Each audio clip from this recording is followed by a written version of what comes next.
श्री राम। यह कथा भी नाम जप की है, नाम जप की महिमा की।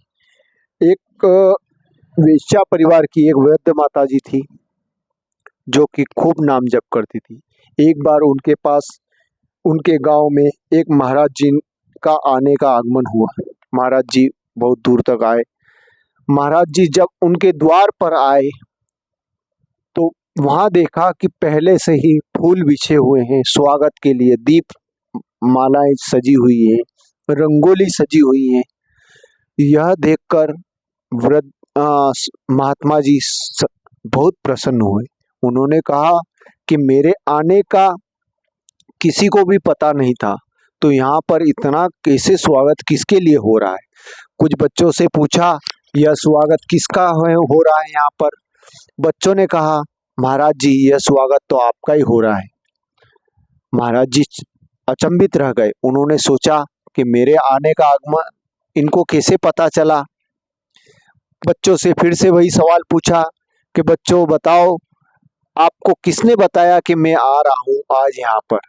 बच्चों ने कहा हमारे घर दादी हैं, उन्होंने आपके बारे में बताया।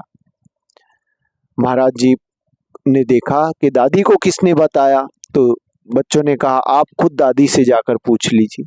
उससे पहले ही एक बच्चे ने कहा कि हमारी दादी जिस ओर मुख कर कर बैठती है उस ओर का सारा देख लेती है। दादी ने ही बताया था कि आप दोपहर तक हमारे घर पधारोगे, इसलिए हमने ये सब इंतजाम किया। कुछ बच्चों ने कहा कि ठाकुर जी ने कौन सा श्रृंगार किया है, हम दादी से पहले ही पूछ लेते हैं।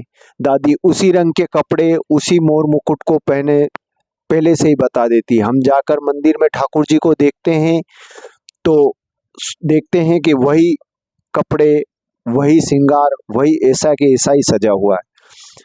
महाराज जी ने दादी के पास गए और दादी के चरण पकड़कर पूछा दादी यह अलौकिक शक्ति आपको कहाँ से प्रदान हुई। दादी ने कहा यह सब नाम महिमा है, आप नाम जप करते रहो, आपको यह शक्ति अपने आप मिलती जाएगी। जय श्री राम, जय श्री राम।